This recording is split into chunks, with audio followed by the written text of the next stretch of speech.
ओम शांति। स्वागत है सभी भाई बहनों का आज की कहानी में। तो एक बार नारायण भगवान लक्ष्मी जी से बोले कि आज के समय में मनुष्यों में भक्ति भावना बहुत बढ़ गई है। बहुत सब मनुष्य आत्माएं भक्ति में लगी हुई हैं। तो रात दिन नारायण नारायण जपती रहती हैं।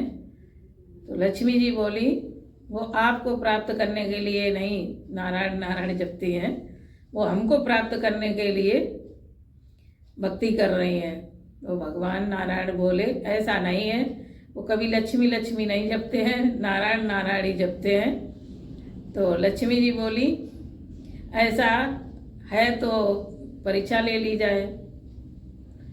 तो नारायण भगवान और लक्ष्मी जी दोनों लोग परीक्षा लेने के लिए निकले।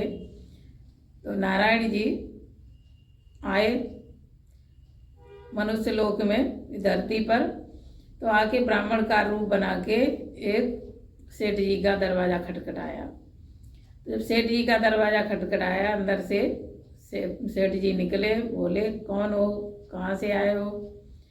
तो ब्राह्मण जी बोले कि हम आपके यहाँ रुकना चाहते, रहना चाहते और रह के यहाँ पे प्रवचन करना चाहते, कथा सुनाना चाहते लोगों को। तो उस यजमान ने बोला कि ठीक है, जब तक आपकी कथा चलेगी तब तक आप हमारे घर में रह सकते हो। तो नारायण उस यजमान के घर में रहने लगे और डेली कथा सुनाने लगे। जब वो कथा सुनाते तो सब आसपास के लोग इकट्ठे हो जाते। सबने व्यवस्था कर दी अच्छे से पंडित जी की, और कथा होने लगी। तो पहले दिन कुछ लोग आए, फिर दूसरे दिन और ज़्यादा लोग आए, तीसरे दिन खूब भीड़ होने लगी। जब खूब भीड़ होने लगी और कथा शुरू हो गई तो डेली सब कथा सुनते, खूब आनंदित होते और कथा सुन के चले जाते। तो लक्ष्मी जी ने सोचा कि चलो अब देखते हैं क्या चल रहा है। तो लक्ष्मी जी ने एक बूढ़ी माता का वेश बना के और आई उसी नगर में। तो जब नगर में आई तो एक महिला ताला बंद करके प्रवचन सुनने जा रही थी, कथा में जा रही थी। तो उस महिला से बोला कि बेटा हमको एक गिलास पानी पिला दो, हमको बहुत प्यास लगी है। तो महिला बोली हमारे 3:30 बज गए हैं, हम कथा में जा रहे हैं, हमको लेट हो रहा है माता, हम जल्दी में हैं, कथा सुनने जाना है, प्रवचन निकल जाएंगे। तो बूढ़ी माता बोली नहीं, बहुत प्यास लगी है, बहुत तेज हमको प्यास लगी है, पहले हमको पानी पिला दो तब जाओ। तो वो महिला अंदर गई और एक लोटे में पानी ले आई और पानी लाके बूढ़ी माता को दिया। तो माता ने पानी पिया। पानी पीने के बाद जब लोटा वापस दिया उस महिला को, तो वो लोटा वो देखती है कि सोने का हो गया, कि वो स्टील का लोटा दिया था वो सोने का बन गया। तो महिला बहुत ही खुश हुई और बहुत सोच विचार करने लगी कि ऐसा करते हैं, माता को पूछते हैं कि भोजन भी कर लो। तो बोली कि माता भोजन भी कर लीजिए। तो उसने सोचा जब भोजन कराएंगे तो थाली चम्मच कटोरी गिलास भी सोने के हो जाएंगे। लेकिन माता बोली नहीं, अब तुम जाओ सत्संग में अपना प्रवचन सुनो, कथा शुरू हो गई होगी, तुमको लेट हो रहा। तो महिला चली आई कथा में। तो जब कथा में आई तो उसका मन उधर ही लगा रहा और वहाँ बैठे और सब महिलाओं से बात की। उसने सबको वही चर्चा सुनाती रही कि ऐसी एक बूढ़ी माता आई, जो माता को हमने स्टील के लोटे में पानी दिया और वो लोटा सोने का हो गया। तो आपस में सब चर्चा करने लगी। चर्चा करने के बाद सब उठ के वहाँ से चली आई। तो इस तरह से वहाँ पहले दिन कुछ माताएं उठ के वहाँ से महिलाएं चली आई, फिर दूसरे दिन धीरे धीरे वहाँ भीड़ खत्म होने लगी, 2 ही 4 लोग आने लगे लास्ट में। तो देखा कि सब लोग कहाँ चले जाते हैं, यहाँ नहीं आते हैं। तो एक बारी बारी एक एक दिन वो बूढ़ी माता को अपने अपने घर ले जाती सभी महिलाएं और भोजन कराती, पानी पिलाती, जिससे उनके बर्तन सोने के हो जाते। तो सेठ जी ने देखा ये सब कहाँ जा रहे हैं जो सत्संग में नहीं आ रहे हैं। तो सेठ जी खुद ही चले आए पूछने, देखने। जब देखने आए तो उन महिलाओं ने बताया कि इस तरह से एक बूढ़ी माता आई, बहुत चमत्कारी है, जो जिस बर्तन में भोजन कर लेती है या पानी पी लेती है वो सोने का हो जाता है। तो सेठ जी ने देखा तो सेठ जी ने हाथ जोड़ के बहुत ही विनती की, प्रार्थना की कि बूढ़ी माता आप हमारे घर चलें। तो वो बूढ़ी माता बोली लक्ष्मी जी कि हम आपके घर तो चल सकते हैं, लेकिन पहले आप जो आपके घर में पंडित जी रुके हुए हैं कथा कर रहे हैं वो जाएं, तब हम आपके घर आएं।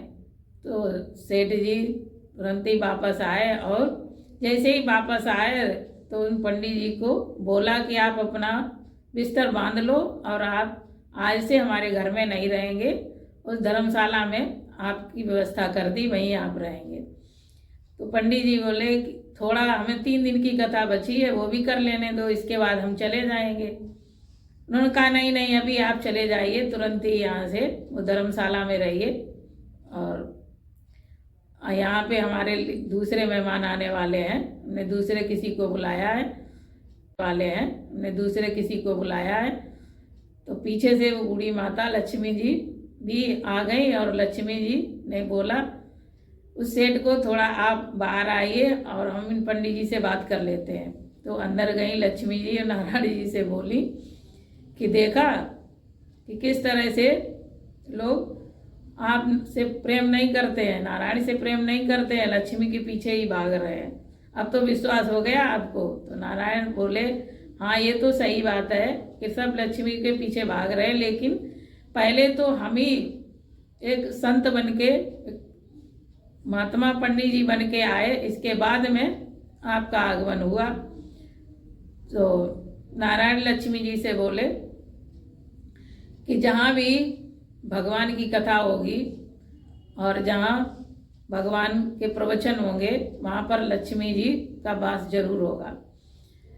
तो इस तरह से कह के और नारायण वैकुंठ को चले गए और लक्ष्मी जी भी पीछे से चलने लगी। तो वो सेठ जी बोले कि माता आप हमारे घर में रहिए और हमारे घर में रुक के बारी बारी सबके घर जाके भोजन करिए, क्योंकि वो सोचता था यहाँ रुकेंगी ये बूढ़ी माता तो एक एक दिन सबके घर में जाके भोजन करेंगी तो सबके बर्तन सोने के हो जाएंगे। पर लक्ष्मी जी बोली कि मैं नहीं रुकूंगी, मैं भी जा रही हूँ कि जहाँ नारायण होंगे वहाँ लक्ष्मी भी रहेंगी, जहाँ भगवान नारायण का सिमरन होगा, कथा होगी, पूजन होगा, वहीं पर लक्ष्मी जी भी वास करेंगी। मैं भी जा रही हूँ वैकुंठ को। वो भी पीछे से चली गई। तो इस तरह से जहाँ पे भगवान का सिमरन होता है, भगवान की कथा होती है, भगवान का चिंतन होता है, जहाँ भगवान नारायण की पूजा होती है, वहाँ पर लक्ष्मी जी स्वतः ही वास करती हैं। लक्ष्मी तो पीछे पीछे आती हैं, इसलिए लक्ष्मी के पीछे ना भागें, भगवान को याद करें और भगवान की पूजा करें, भगवान का ध्यान करें, भगवान में लगन लगाएं, भगवान की भक्ति करें। ओम शांति।